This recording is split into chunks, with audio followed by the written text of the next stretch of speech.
इस वीडियो में हम देखेंगे कि अभी मार्केट में क्रैश चल रहा है। 9 अक्टूबर को एक बड़ी न्यूज़ आएगी जिसकी वजह से मार्केट क्रैश भी हो सकता है और वहां से सपोर्ट लेकर ऊपर भी चल सकता है। तो सारी चीज़ें डिटेल में देखेंगे, समझेंगे और आसान भाषा में हम उसको समझने की कोशिश करेंगे। लेकिन उससे पहले अगर आप चैनल पर पहली बार आए हैं तो चैनल को सब्सक्राइब करें और बेल नोटिफिकेशन भी प्रेस कर दें जिससे आपको आने वाली वीडियो के नोटिफिकेशन मिलते रहें। तो चलिए सबसे पहले हम शुरू करते हैं कि किस क्या अभी होने वाला है। मार्केट की जो करंट सिचुएशन चल रही है उसके पीछे के जो 3 बड़े रीज़न हैं हम आपके सामने अभी देखते हैं। तो वैसे तो ये एक दूसरे से कनेक्टेड ही हैं। पहला है मिडिल ईस्ट कॉन्फ्लिक्ट। तो अभी हम सभी जानते हैं ईरान और इजराइल, इन दोनों का वॉर चल रहा है, इन दोनों की लड़ाई चल रही है जिसकी वजह से टेंशन्स है, क्योंकि ईरान पर कहीं ना कहीं क्रूड ऑयल का भंडार है और क्रूड ऑयल अगर महंगा होता है, इसकी कॉस्ट अगर बढ़ती है तो कहीं ना कहीं हमारे कंट्री के जो है oil industry, tyre industry and paint industry, ये 3 इंडस्ट्री बड़ी ज़ोर से इम्पैक्ट होती हैं और इसके इम्पैक्ट की वजह से यहाँ पर हमें काफ़ी दिक्कतें देखने को पड़ रही हैं। अब दूसरी बात करते हैं, इससे भी इतना कोई फ़र्क तो पड़ नहीं रहा था क्योंकि इकोनॉमी काफ़ी बड़ी है। तो लेकिन फिर भी यहाँ पर एक और नई दिक्कत सामने आती है, चाइना का स्टिमुलस पैकेज, यानी कि चाइना ने अपने यहाँ पर बड़ी राहत दी है इंटरेस्ट रेट कम करके। तो ट्रेडर्स को यहाँ पर अपॉर्चुनिटी नज़र आई और जो एफआईआई हैं, भारत में जो विदेशी कंपनियां काम करती हैं इस मार्केट में, वो यहाँ से अपना पैसा निकाल रही हैं और वो कहाँ पर शिफ्ट कर रही हैं, चाइना में। तो ये एक बड़ा रीज़न है, क्योंकि देखिए बाजार जो है वो चलता है, लेकिन अगर वहाँ पर जो सेलर सेल नहीं करेंगे और बायर बाय नहीं करेंगे या सेलर सेल नहीं करेंगे तो बाजार में पोजीशन बनी रहेगी। लेकिन जब सेलर सेल करने लगते हैं और तो उस टाइम मार्केट जो है गिरने की कंडीशन में आता है। तो ये एक बड़ा रीज़न है। और चाइना का जो ये अट्रैक्ट कर रहा है, चाइना जो सेलर्स को अट्रैक्ट कर रहा है, उसके पीछे का रीज़न है उनका स्टिमुलस पैकेज। और अब भारत में आरबीआई की तरफ से एमपीसी का अनाउंसमेंट होने, मतलब एमपीसी कमेटी के द्वारा जो नए डिसीजन लिए गए हैं उसका अनाउंसमेंट होना है। तो ये अब एफआईआई को रोकने का भी काम कर सकते हैं या फिर एफआईआई अपने जो पोजीशन है यहाँ से निकालेंगे। उसके बारे में हम पूरी डिटेल में अभी इंफॉर्मेशन देखेंगे कि आरबीआई एमपीसी आखिर क्या नया घोषणा करने वाली है 9 अक्टूबर को। तो उसके लिए चलिए सबसे पहले हम आरबीआई की एमपीसी को समझ लेते हैं। मॉनेटरी पॉलिसी कमेटी, आरबीआई का पूरा नाम, आरबीआई एमपीसी का मतलब होता है reserve bank of India, MPC मतलब मॉनेटरी पॉलिसी कमेटी। तो सबसे पहले हम आरबीआई जो होता है रिजर्व बैंक ऑफ इंडिया, इसके गवर्नर हैं शशिकांत दास। ये कुछ इस तरीके के दिखाई देते हैं। तो ये एक्स्ट्रा इन्फॉर्मेशन के पर्पज से था। अब देखिए बैंक का काम क्या होता है, आरबीआई का काम क्या होता है। जैसे आपने देखा होगा हमारे जो अकाउंट खुलते हैं वो एसबीआई में, एचडीएफसी में, आईसीआईसीआई बैंक में, एक्सिस में, इस टाइप के बैंक में खुलते हैं। तो आरबीआई क्या करता है, बैंक अपने आप पैसा नहीं छापता। आरबीआई का काम होता है पैसा देना और इंटरेस्ट लेना। अब आरबीआई क्या हम अपना अकाउंट आरबीआई में खोल सकते हैं? तो नहीं खोल सकते। तो आरबीआई जो पैसा किसे देता है, बैंक को देता है। और बैंक से पैसे के बदले में क्या लेता है, इंटरेस्ट लेता है। अब बैंक उसी पैसे को आगे जो है पब्लिक में डिस्ट्रीब्यूट करते हैं, चाहे वो लोन के रूप में हो, चाहे वो क्रेडिट के रूप में हो, चाहे वो दूसरे जो कार्ड मतलब बैंक एक तरीके से चाहे होम लोन हो या कार लोन हो, उस तरीके से पैसा देता है। अब जैसे यहाँ से आरबीआई से पैसा आया बैंक के पास, बैंक से पैसा आया पब्लिक के पास, तो यहाँ से जो इंटरेस्ट रेट है, यानी कि ये मान लो 6% अभी चल रहा है, तो आगे बैंक जो है उसको 12% पर देगा। अगर ये 10 हो जाए तो बैंक इसको सीधा 20 कर देगा या 18 कर देगा, ठीक है, इस तरीके से। तो आरबीआई का काम होता है पैसे को रिलीज करना, और वो रिलीज करके देता है बैंक को। बैंक उस पैसों को डिजिटल फॉर्म में या इशू करता है पब्लिक को, और पब्लिक जो है उस पैसे को यूज़ करती है, यूटिलाइज करती है, और इसके बदले में जैसे अकाउंट में पैसे जमा करते हैं, ये सारी चीज़ें जो होती हैं, तो कहीं ना कहीं आरबीआई इंटरेस्ट के तौर पर पैसे अर्न करता है। तो ये हमने शॉर्ट में समझा आरबीआई के कंसेप्ट को। अब चलिए हम और जो मेन चीज़ है उसको समझ लेते हैं। यहाँ पर इंटरेस्ट का जो कंसेप्ट है वो काफ़ी इम्पोर्टेंट है। तो देखिए पैसा आरबीआई की तरफ से आ गया, ठीक है, आरबीआई ने पैसा प्रोवाइड कर दिया बैंक को और बैंक जो है उस पर इंटरेस्ट ले रहा है, ठीक है।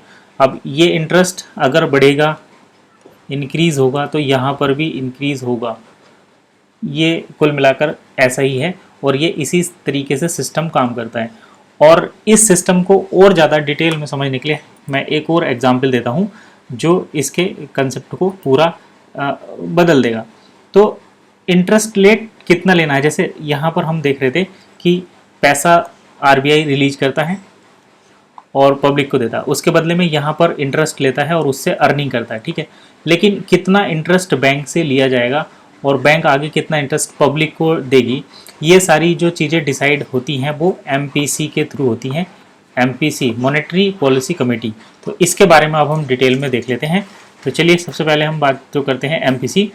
एमपीसी आरबीआई एमपीसी यानी कि रिजर्व बैंक ऑफ इंडिया की मॉनेटरी पॉलिसी कमेटी, और इसका जो अनाउंसमेंट होने वाला है वो 9 अक्टूबर को होगा, 9 अक्टूबर 2024 को। तो 2024 को ये सारी डिटेल हमें देखने को मिलेगी। अगर हम प्रीवियस इंटरेस्ट रेट की बात करें तो आरबीआई के अकॉर्डिंग प्रीवियस इंटरेस्ट रेट जो है वो 6.5% है और ये फरवरी 2023 से है। तो अभी चल रहा है अक्टूबर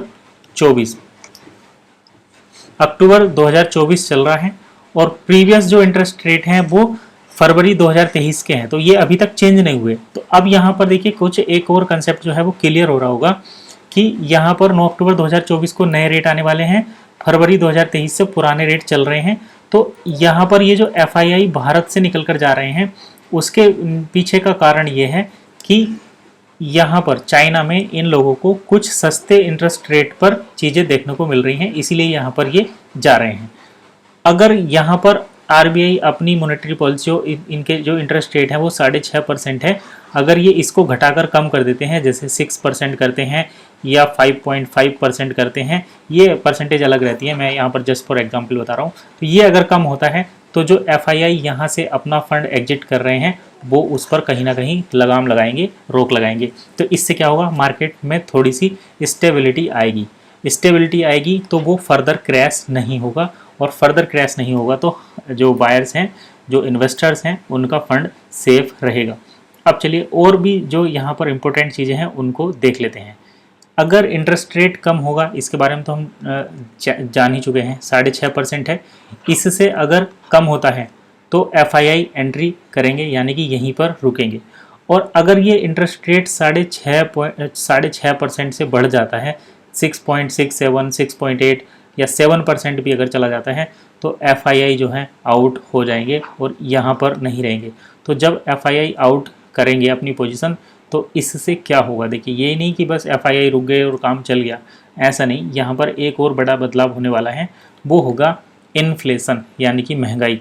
तो जब किसी कंट्री से निवेश किसी कंट्री में नहीं होगा, इंटरेस्ट रेट बहुत ज़्यादा होते हैं, तो हम जैसे कार परचेज़ करने जाएंगे, होम बनाएंगे, तो इसके लिए जो लोन का जो सिस्टम है उसके इंटरेस्ट रेट हो जाएंगे महंगे, और उसकी वजह से हमें जो है काफ़ी ज़्यादा पैसा पे करना पड़ेगा। सपोज करो आप 1 लाख की बाइक भी परचेज़ अगर करते हैं तो 30% के हिसाब से अगर आप टैक्स देते हैं या इंटरेस्ट देते हैं तो वो आपको 1,30,000 की पड़ेगी, और ये लगभग इतना ही रहता है, इससे कम नहीं है। अगर इंटरेस्ट रेट बढ़ गए तो 30 की जगह आपको ये 38 या 42 के आसपास भी देखने को मिलता है, जस्ट फॉर एग्जांपल।